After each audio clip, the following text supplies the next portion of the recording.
कहानी शुरू होती है एक ऐसी रात से जो काफी डेंजरस मानी जाती है, लेकिन अपनी यान को घंटा फर्क नहीं पड़ता। वो एक ट्री डॉक्टर है, यानी पेड़ पौधों की डॉक्टर, और इस वक्त भी बेचारी एक पेड़ का इलाज कर रही है। उसकी ट्रिमिंग करती है, उसे न्यूट्रिएंट का इंजेक्शन देती है और पेड़ से बातें भी करती है। चिंता मत कर, तू ठीक हो जाएगा। भाई कोई भी देखेगा तो बोलेगा लड़की पागल है, पेड़ से कौन बात करता है। और तो और वो पेड़ से पूछती है, यार इस पहाड़ के मालिक ने तुम सबको अकेला क्यों छोड़ दिया। लेकिन उसकी यही आदत उसे सबसे अलग बनाती है। खैर, यान अपना काम कर ही रही थी कि उसे रियलाइज होता है कि आज की रात कुछ ज्यादा ही शांत है। मतलब तूफान से पहले की शांति जैसा फील हो रहा था। और भाई फील बिल्कुल सही था। उसी पहाड़ पर थोड़ी दूर एक आदमी अपनी जिंदगी की भीख मांग रहा था। वो एक गड्ढे में गिरने ही वाला था और उसका पीछा कर रहा था एक साइको किलर। विक्टिम बेचारा चिल्ला रहा है, मुझे छोड़ दो, मैं तुम्हें सब बता दूंगा। लेकिन वो साइको हंसकर बोलता है, अबे बचने की नहीं, जल्दी मरने की दुआ मांग, शो तो अभी शुरू हुआ है। और ये बोलकर वो उस आदमी को लात मारकर उस गड्ढे में ढकेल देता है। और ठीक उसी टाइम गलती से अपनी हीरोइन यान उस सीन में एंट्री ले लेती है। दूर से वो ये सब देख लेती है और उसकी सांसें ही अटक जाती हैं। वो समझ जाती है कि भाई ये तो लाइव मर्डर चल रहा है, फौरन पुलिस को कॉल करना पड़ेगा। वो दबे पांव पीछे हटते हुए फोन निकालने लगती है, लेकिन तभी कड़ाक, गलती से उसका पैर एक सूखी टहनी पर पड़ जाता है और आवाज हो जाती है। साइको किलर जो लाश को मिट्टी से ढक रहा था, आवाज सुनकर रुक जाता है। यान के तो पसीने छूट जाते हैं। वो दुआ करती है कि उसे किसी ने न देखा हो। तभी उसकी नजर उस किलर के पास पड़ी एक और बॉडी पर जाती है। अब तो कंफर्म हो गया कि ये बंदा प्रोफेशनल सीरियल किलर है। यान अभी सोच ही रही थी कि क्या करे, भागे या छुपे रहें, कि उस साइको की नजर यान पर पड़ जाती है। गेम ओवर भाई। किलर अपने चेहरे पर एक अजीब सी स्माइल लाकर बोलता है, ओ तो तुम भागने का प्लान नहीं कर रही? बस भाग वर्ड सुनना ही काफी था। यान ने आओ देखा ना ताओ ऐसी रेस लगाई जैसे यूसेन बोल्ट की आत्मा उसके अंदर आ गई हो। वो साइको अभी भी हंस रहा था। उसने यान को थोड़ा आगे जाने दिया। सोचो कितना बड़ा वाला साइको होगा। जा जीले अपनी जिंदगी वाला सीन दे रहा है। भागते भागते यान पुलिस को कॉल लगा लेती है। लेकिन यहाँ पे ट्विस्ट देखो, पुलिस वाले इस बात पर फोकस करने के बजाय कि लड़की खतरे में है, उससे उल्टे सीधे सवाल पूछने लगते हैं। आपको पक्का पता है कि वो इंसान ही था जिसे दफनाया जा रहा था? अबे ओए, कॉमेडी चल रही है क्या यहाँ? यान बेचारी गुस्से में कहती है, हाँ भाई इंसान ही था, और अपना नाम बताकर अनुरोध करती है कि जल्दी आओ इससे पहले कि मेरी भी बॉडी मिले यहाँ। ऑफिसर कहता है, टीम भेज दी है, लेकिन प्रैंक निकला तो फाइन लगेगा। यान कहती है, फाइन ले लेना, बस आ जाओ। तभी उसकी गर्दन पर कुछ तार स्ट्रिंग्स आकर लिपट जाते हैं। पलटकर देखती है तो सामने वही साइको किलर खड़ा था, हाथ में यान का चेनसॉ यानी आरी पकड़े हुए। वो हंसकर कहता है, तुमने अपनी आरी गिरा दी, अपनी चीजों का ध्यान रखा करो। और आरी उसे थमा देता है। यान को लगता है बस आज तो चैप्टर क्लोज, सारी जिंदगी शांति से गुजारी और अब जब सपने पूरे होने वाले थे तो एक किलर के हाथों मरेगी। लेकिन नहीं, जीने की इच्छा उसके अंदर आग लगा देती है। वो वही चेनसॉ उठाती है और पूरी ताकत से किलर के मुंह पर दे मारती है। मगर व्हाट? किलर को बस हल्की सी खरोच आती है और वो ठीक ठाक खड़ा रहता है। लेकिन उसकी आंखों में गुस्से की जगह डर था। यान समझ नहीं पाती कि ये डर क्यों रहा है। और फिर आता है स्टोरी का सबसे बड़ा प्लॉट ट्विस्ट।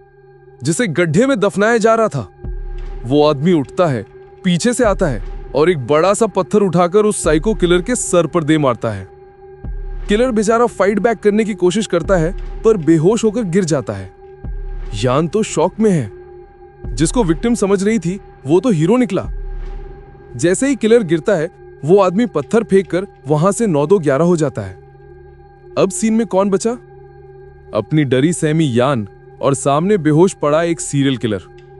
और दोस्तों, यहीं से असली कहानी शुरू होती है, क्योंकि अगले 2 साल तक ये साइको किलर यान का सीक्रेट पेशेंट बनकर रहने वाला था। 2 साल बाद किलर अभी भी कोमा में है और यान अपनी ट्री डॉक्टर की लाइफ जी रही है। एक स्कूल में प्रिंसिपल को समझा रही है कि उनके स्कूल के पेड़ को कॉन्स्टिपेशन हो गया है, यानी पेड़ को पॉटी की प्रॉब्लम है। प्रिंसिपल बेचारा परेशान होकर चिल्ला रहा है, सीधे सीधे बताओ हुआ क्या है। वो गुस्से में इतना जोर से चिल्लाता है कि आसपास के बच्चे डर जाते हैं। प्रिंसिपल बेचारा सा मुंह बनाकर यान से रिक्वेस्ट कर रहा था कि मैडम, ये पेड़ तो स्कूल की शान है, बच्चों के लिए हरियाली का प्रतीक है, प्लीज इसे बचा लो। और अपनी यान भी पूरे कॉन्फिडेंस से कहती है, आप चिंता मत कीजिए, मैं सब ठीक कर दूंगी। लेकिन उस बुढ़ा के दिमाग में चल रहा था एक मास्टर स्कैम। उसका प्लान था कि वो यान से पहले खूब मेहनत करवाएगा और जब पेड़ ठीक हो जाएंगे तो वो उन्हें फिर से खराब कर देगा। फिर क्या, वो यान पर केस करके अपने पैसे वापस लेगा और उल्टा उससे और पैसे लूट लेगा। सोच देख रहे हो इसकी? ये तो यान की बातें सुन भी नहीं रहा था, बस मन ही मन मुस्कुरा रहा था कि क्या सॉलिड प्लान बनाया है। उसको लगा कि उसने तो पूरा मैदान मार लिया, लेकिन उसे क्या पता था कि वो जिसे बेवकूफ समझ रहा है वो सबकी बाप है। यान अचानक उससे कहती है, प्रिंसिपल सर, आप कुछ छुपा रहे हैं। ये सुनते ही प्रिंसिपल की हवा टाइट हो जाती है। यान कहती है, मैंने सुना है स्कूल में नई बिल्डिंग बनी है। और फिर वो उसको पूरी लिस्ट गिनवाती है कि बिल्डिंग बनाने में क्या क्या मटेरियल यूज हुआ। फिर वो सीधा पॉइंट पर आती है और आरोप लगाती है, आपने बिल्डिंग का सारा बचा हुआ कचरा, सीमेंट, पत्थर सब कुछ इस पेड़ की मिट्टी में मिलाकर दफन कर दिया है ताकि कचरा ठिकाने में पैसे खर्च ना करना पड़े। भाई यान ने तो उसकी पूरी पोल खोल दी। वो कहती है इसी वजह से पेड़ की जड़ें खराब हो रही हैं और उसकी ग्रोथ रुक गई है। प्रिंसिपल अभी भी अनजान बनने की एक्टिंग करता है, पर यान उस पर और जोर डालती है। थोड़े से पैसे बचाने के लिए आपने एक जीते जागते पेड़ को मारने की कोशिश की। मैं अभी सिटी हॉल में रिपोर्ट करती हूं, जितना बचाया है ना उससे डबल भरना पड़ेगा। जैसे ही प्रिंसिपल को समझ आता है कि उसकी चोरी पकड़ी गई, वो यान के पैरों में गिरने को हो जाता है। नहीं मैडम, प्लीज मेरी बात सुनिए। यान पहले तो जाने लगती है, पर फिर सोचती है कि अगर ऐसे खाली हाथ वापस गई तो बॉस से डांट पड़ेगी। तो वो वापस आती है, प्रिंसिपल को अपना कार्ड देती है और एकदम स्वीट सी स्माइल के साथ कहती है, मैं एक डॉक्टर हूं जो पेड़ों की आवाज बनना चाहती है। मैं पेड़ पौधों को बचाने में बेस्ट हूं, लेकिन जरूरत पड़ने पर आप जैसे उनके गार्डियंस को एलिमिनेट करने में भी एक्सपर्ट हूं। भाई साहब, क्या वार्निंग दी है! चेहरे पे स्माइल और बातों में एटम बॉम्ब। प्रिंसिपल की तो बोलती बंद हो जाती है। यन उसे ट्रियो हॉस्पिटल आते रहना बोलकर वहां से निकल जाती है। अब यन ऑफिस वापस जा रही थी और सोच रही थी कि लड़की डॉक्टर होने के कारण लोग उसे कितना हल्का समझते हैं, पर उसे इन बुढ़ों से डील करना आता है। वो अपनी ही सोच में गुम थी और तभी फोन बजता है। दूसरी तरफ उसकी बॉस थी और वो भी फुल पैनिक मोड में। बॉस चिल्लाकर कहती है, यन, अगर तू 5 मिनट में यहां नहीं पहुंची तो मैं सेकंड फ्लोर का दरवाजा तोड़ दूंगी। सेकंड फ्लोर, ये सुनते ही यान के पैरों तले जमीन खिसक जाती है, क्योंकि दोस्तों सेकंड फ्लोर पर ही तो उसने उस साइको किलर को छुपा रखा है।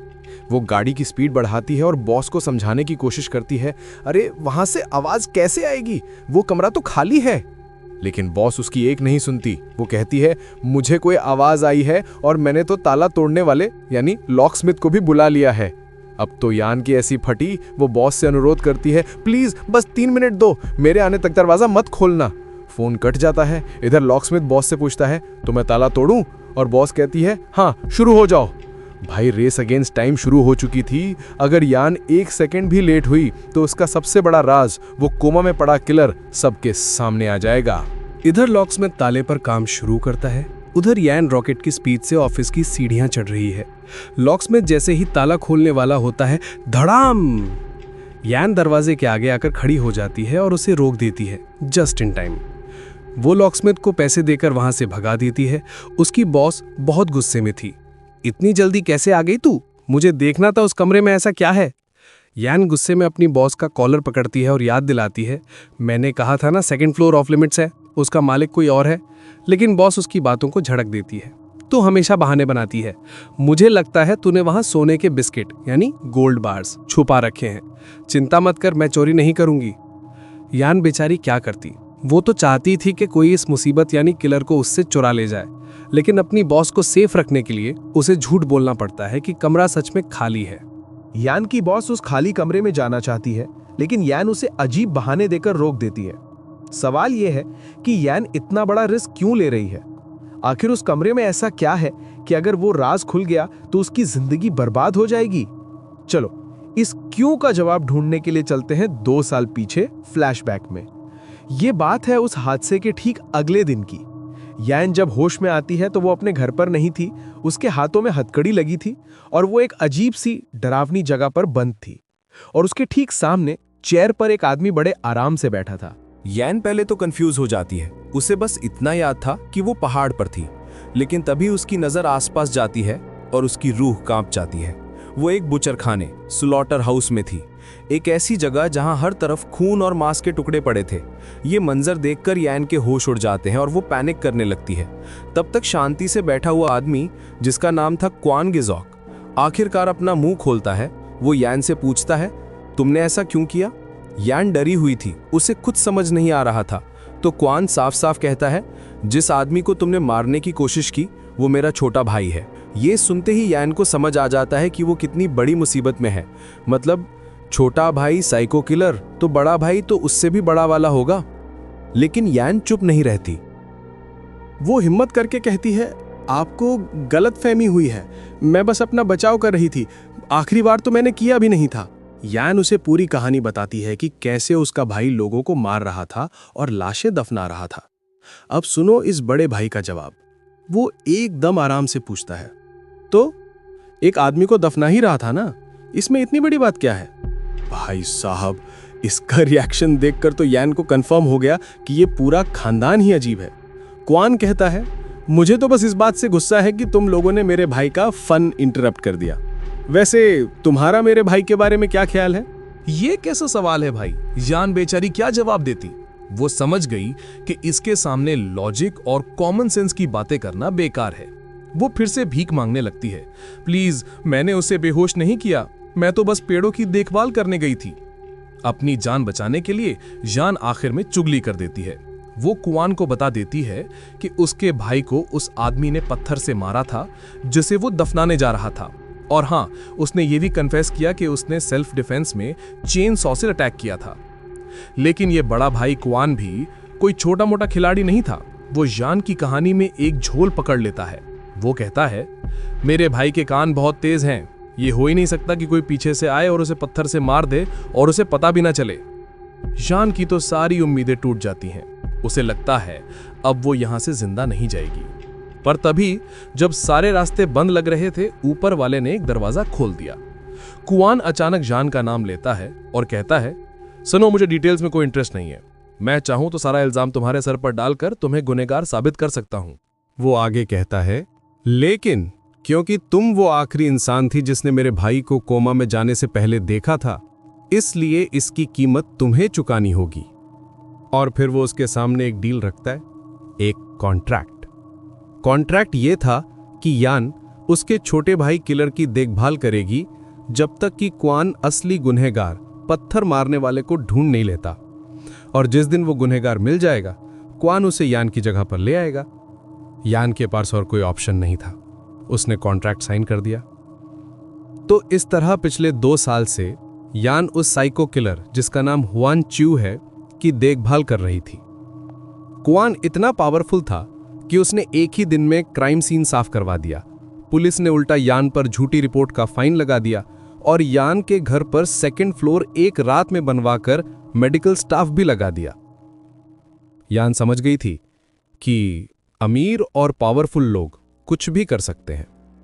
इसलिए वो हर रोज बस एक ही दुआ मांगती थी, हे भगवान, प्लीज इस हुआन च्यू को कभी होश में मत आने देना। अगर ये सोया रहेगा तभी मेरी लाइफ शांति से चलेगी। लेकिन कहते हैं ना, हर दुआ कबूल नहीं होती। उस रात जब यान हमेशा की तरह च्यू को चेक करने उसके कमरे में जाती है, उसकी नजर च्यू के हाथ पर पड़ती है। उस साइको किलर की उंगली हिलती है। जी हाँ दोस्तों, यान की सबसे बड़ी दुआ अनसुनी रह गई है। किलर के होश में आने का प्रोसेस शुरू हो चुका है। भाई, अब क्या होगा? किलर उठ गया तो यान का क्या हाल करेगा? और क्या यान उसके जागने से पहले उस असली गुनहगार को ढूंढ पाएगी? अगले दिन यान अपने काम में बिजी थी, तभी उसकी बॉस का कॉल आता है। बॉस कहती है, सुनो, सोल लैंडस्केपिंग कंपनी के बेटे को चेकआउट करके आना। यान को लगता है उसकी बुद्धि बॉस को इस उम्र में इश्क हो गया है, तो वो मजाक में कहती है, अरे वो तो आपके पोते की उम्र का है। लेकिन तभी बॉस एक बम फोड़ती है। वो कहती है, अरे वो लड़का मेरे लिए नहीं, तेरे लिए है। वो कोरिया आया है शादी के लिए लड़की ढूंढे और ये हमारे लिए बेस्ट मौका है। यान बेचारी कंफ्यूज हो जाती है, कैसा मौका? तो बॉस पूरा बिजनेस प्लान समझाती है। उनका ट्री हॉस्पिटल घाटे में चल रहा है। उनके कॉम्पिटिटर डोंगू हॉस्पिटल ने सारे क्लाइंट्स चुरा लिए हैं और उनका बिजनेस बस थोड़े बहुत कॉन्ट्रैक्ट्स पर जिंदा है। उन्हें फंडिंग चाहिए। और बॉस का मास्टर प्लान क्या है? यान उस अमीर लड़के से शादी कर ले। Problem solved. बॉस ने तो हद कर दी, उसने यान के लिए मीटिंग का क्यू नंबर भी ले लिया था। यह सुनकर यान साफ मना कर देती है, मैं कोई गोल्ड डिगर नहीं हूं। इस पर जो बॉस का रिप्लाई आता है ना, हंसी आ जाएगी।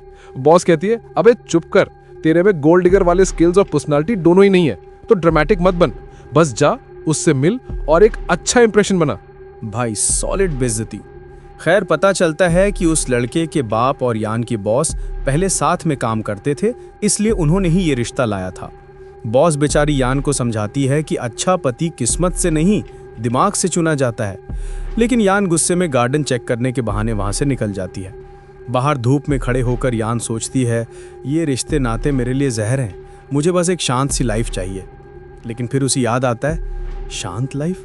अबे मेरे घर के सेकंड फ्लोर पर एक सीरियल किलर बेहोश पड़ा है, काहे की शांत लाइफ? उसे वो दिन याद आते हैं जब वो उस किलर चू को घर लाई थी। शुरू में वो इतना डरती थी कि उसे नींद नहीं आती थी, उसे लगता था कि वो कभी भी उठ सकता है। लेकिन जैसे जैसे दिन बीते और चू बेहोशी पड़ा रहा, उसका डर रिलीफ में बदल गया। खैर दिन तो जैसे तैसे निकल जाता है, लेकिन असली हंगामा तो रात में होने वाला था। रात को सोने से पहले यान का एक डेली रिचुअल था। वो ऊपर सेकंड फ्लोर पर जाती, चू को चेक करती और दुआ मांगती कि वो कभी ना उठे। लेकिन दोस्तों, आज उसकी सारी दुआएं बेकार हो चुकी थी। जैसे ही यान कमरे में जाती है, बेड खाली था, च्यू वहां नहीं था। ये देखते ही यान की होश उड़ जाते हैं। उसके दिमाग में बस एक ही नाम गूंजता है, गीजियो, च्यू का बड़ा भाई। उसे पता था कि अगर च्यू भाग गया तो गीजियो उसे जिंदा नहीं छोड़ेगा।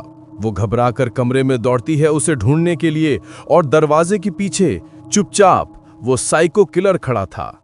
वो होश में आ चुका था। इससे पहले कि यान कुछ समझ पाती या चिल्ला पाती, च्यू उसे पकड़ लेता है। यान को लगता है बस आज मेरी जिंदगी का आखिरी दिन है। वो यान को दीवार से चिपका देता है और बेचारी यान की सारी ताकत उसके सामने जवाब दे जाती है। यान के दिमाग में बस एक ही सवाल घूम रहा था, ये हो क्या रहा है? ये बंदा 2 साल से बिस्तर पर पड़ा था, इसके मसल्स तो कबाड़ हो जाने चाहिए थे, फिर इसमें एक जानवर जैसी ताकत कहां से आई? वो चावू को समझाने की कोशिश करती है, देखो तुम्हारी हालत ठीक नहीं है, मुझे छोड़ो ताकि मैं डॉक्टर को बुला सकूं। लेकिन चावू उसे तुरंत चुप करा देता है और कहता है, चुप रहो और मेरे सवालों का जवाब दो। और फिर वो ऐसा सवाल पूछता है जिसे सुनकर यान के पैरों तले जमीन खिसक जाती है। वो पूछता है, मैंने तुम्हें कैद किया था या तुमने मुझे? ये सुनकर यान चिल्ला पड़ती है, मैंने तुम्हें कैद नहीं किया, आखिर तुम किस तरह की जिंदगी जीते थे? वो उसे बताती है कि वो 2 साल से बेहोश था, लेकिन चावू उसे पलटकर अपनी आंखों में घूरने लगता है। उसकी पीली आंखें अंधेरे में किसी शिकारी की तरह चमक रही थीं। और फिर वो पूछता है, क्या चावू मेरा नाम है? क्या तुम मेरे लिए कोई जरूरी इंसान हो? और बस यही वो पल था जब यान के दिमाग की बत्ती जली। उसे समझ आ गया कि इसकी याददाश्त जा चुकी है। अब यान ने सोचा, बेटा अब आया ऊंट पहाड़ के नीचे। वो तुरंत अपना ड्रामा शुरू कर देती है। ऐसा दिखाती है जैसे उसे बहुत दुख हुआ है कि चावू उसे पहचान नहीं पा रहा। वो कहती है, हमारा रिश्ता बहुत गहरा और उलझा हुआ है जिसे यूं ही तोड़ा नहीं जा सकता। अरे भाई, गहरा रिश्ता मतलब उसने चावू को मर्डर करते हुए पकड़ा था। गजब की एक्टर है ये लड़की। लेकिन चावू इतना भी सीधा नहीं था। वो देखता है कि यान डर से कांप रही है और उससे पूछता है, क्या किसी ने तुम्हारी उंगली काटकर बेच दी थी? ये बातें उसके दिमाग में बची हुई कुछ टूटी फूटी यादें थी। यान और घबरा जाती है, लेकिन अपनी कहानी पर टिकी रहती है। वो उसे यकीन दिलाती है, नहीं नहीं, हम बहुत करीब हैं और तुम बहुत दयालु हो, इतने दयालु कि तुमने मुझे एक नेकलेस दिया था। दोस्तों, ये वही नेकलेस था जिससे चावू 2 साल पहले उसका गला घूटने की कोशिश कर रहा था। इस लड़की के दिमाग को तो मानना पड़ेगा। चावू को लगता है कि वो सच में एक बहुत बुरा इंसान होगा, लेकिन यान कहती है कि उसने उसे कभी कोई नुकसान नहीं पहुंचाया। इस पर चावू ठंडे दिमाग से पूछता है, क्यों? मैं तुम्हें नुकसान क्यों नहीं पहुंचाऊंगा? इस सवाल का यान के पास कोई जवाब नहीं था, लेकिन तभी चावू के सिर में तेज दर्द होता है और वो बेहोश होकर गिर पड़ता है। लेकिन दोस्तों, उसकी बेहोश होने से ठीक पहले यान ने कहानी का सबसे बड़ा बम फोड़ा था। जब चावू ने पूछा था कि वो उसे नुकसान क्यों नहीं पहुंचाएगा, तो यान ने कहा था, क्योंकि कानून के हिसाब से तुम ऐसा नहीं कर सकते, मैं तुम्हारी पत्नी हूं। और शायद यही सदमा बेचारा बर्दाश्त नहीं कर पाया। अब इस घटना को 1 महीना बीत चुका है। यान अपने काम पर वापस आ गई है और एक क्लाइंट से उसके पेड़ के बारे में बात कर रही है जिस पर पिछली रात बिजली गिरी थी। क्लाइंट को डर था कि ये उसके फौजी बेटे के लिए कोई बुरा संकेत है। यान पेड़ को चेक करती है और कहती है कि वो इसे ठीक कर देगी, लेकिन उसकी बॉस को डर था कि अगर ये काम बिगड़ गया तो सारा इल्जाम यान के सिर पर आ जाएगा। तो दोस्तों, यांग को इन सब बातों से कोई फर्क नहीं पड़ता। उसके लिए बस ये मायने रखता है कि ये पेड़ उस बूढ़ी औरत के लिए बहुत जरूरी है, क्योंकि इसे उसके बेटे के जन्मदिन पर लगाया गया था। इसी वजह से उसे लगता है कि उन्हें इसे बचाने के लिए हर मुमकिन कोशिश करनी चाहिए। वो अपनी बॉस से पूछती है कि क्या ऑफिस में पेड़ों के लिए कोई दवा है। उसकी बॉस हाँ में जवाब देती है, लेकिन वो कुछ और कहने ही वाली होती है कि तभी यांग को एक कॉल आ जाता है। शायद उसकी बॉस ये बताने वाली थी कि यांग आजकल कितने तनाव में है, लेकिन यांग कॉल उठाने की इजाजत ले लेती है और ये कॉल कहीं और से नहीं बल्कि हॉस्पिटल से था। कॉलर उसे बताता है कि उन्हें नहीं पता कि चावू दोबारा कब जागेगा। ये सुनकर यांग शिकायत करती है कि कैसे उस रात उसने उसे दबोच लिया था।